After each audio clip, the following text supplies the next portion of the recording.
Hello, I've been using the ThrustCurve beta site for several months.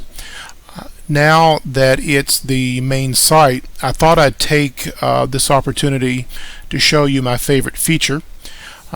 Fortunately, you don't have to explicitly visit the beta site now. If you just type in ThrustCurve and go to home, we'll just type in thrustcurve.com, or excuse me, .org. And you'll notice that it reroutes you to the attribute search on the beta website. If you do click the home up here, it will take you to the home, but the attribute search usually is what people want to go to. This functions pretty much like it did on the old site. It does look a lot prettier. It is what the industry calls responsive, in that it resizes and formats itself for whatever browser you're using. So if you're looking at this on the phone, it works. If you're looking at this on a tablet, it works. If you're looking at this on a huge desktop computer with a large panel, it works as well. And so we're going to look at a couple of motors here. One is, we'll look at an i218. I'm pretty familiar with that guy. We'll do a submit here, and it'll bring up an Aerotech i218, and then it'll also bring up a Cicerone i218. Now, I did this specifically because I wanted to compare these two motors. Now, to do that, you got to know a little trick here. To do this, you've got to have viewed them first.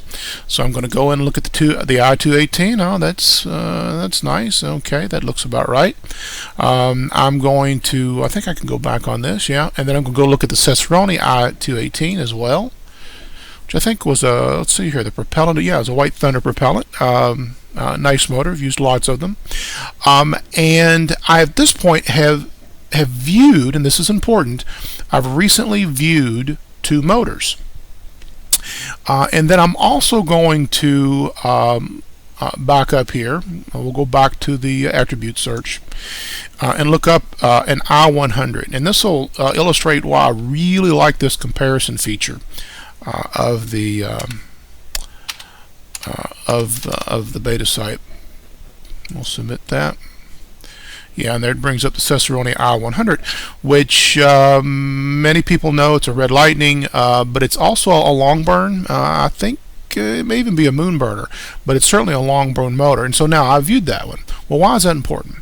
Well, if I go over here to this somewhat obscure option here, several bullets down on the list, and go to recently viewed, then I'm presented a list with everything I've viewed in this session.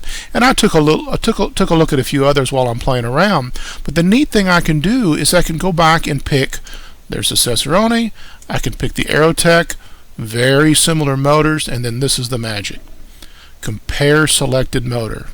And when I do that, I don't just see the curve on a graph or grid sort of scaled for the curve. I see the curves on a fixed grid, which allows me to get an apples to apples visual picture of the way these two motors perform.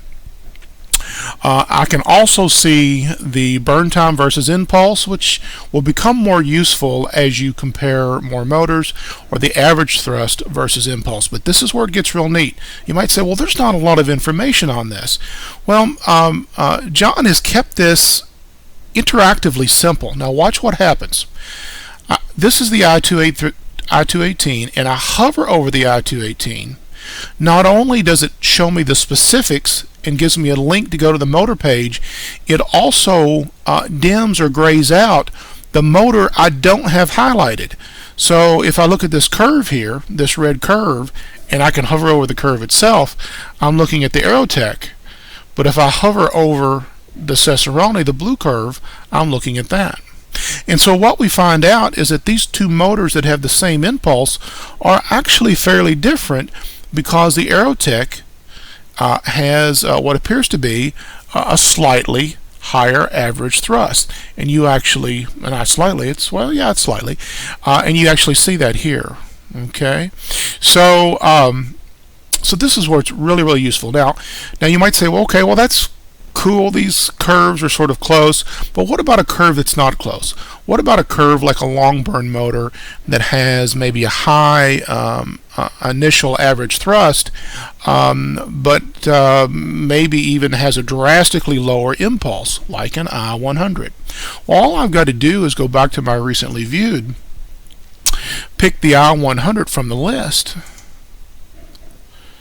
and well, I need to also pick these again as well, the two I-218s, and wham bam, I've got it. Now, this really illustrates the fact that the graph is fixed regardless of the curve itself, and so you see a dramatic difference in the way these are laid out. The fact that the I-100 is far closer, at least across the first 2 seconds or so of an I-218 from both Aerotech and CTI. In addition, having a significantly higher thrust, well, not I would say significantly higher thrust on the average thrust than the Cicerone. So you might then look at this and say, well, hey, maybe this would sim out okay on an I-100 for the same motor that I would otherwise use, or the same rocket I would other use an I-218, either from Aerotech or CTI. So just a reminder again, it's easy to forget how to do this. The key to this is when you go to search your motors, and we'll pick something else here,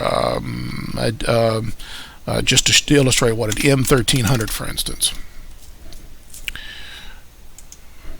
When you go to check your motors here, view the motor. Once you've viewed it, and you can also save these too permanently if you're logged into the system, but if you just want to do a quick comparison, as long as it's the same browser session, go to recently viewed, pick the motor. We'll compare the M1300 to an I-218. Well, we got another motor here. Let's do a 520 and see the difference. And there you go, big difference. So that's the key. Recently viewed, or view your motors. Go in the recently viewed option, check the ones you want to compare, and then hit the magic button. So I hope you get something out of this, and I hope you find the beta site that I guess is now the main site. I hope you find that as valuable to yourself as I've found it over the past few months.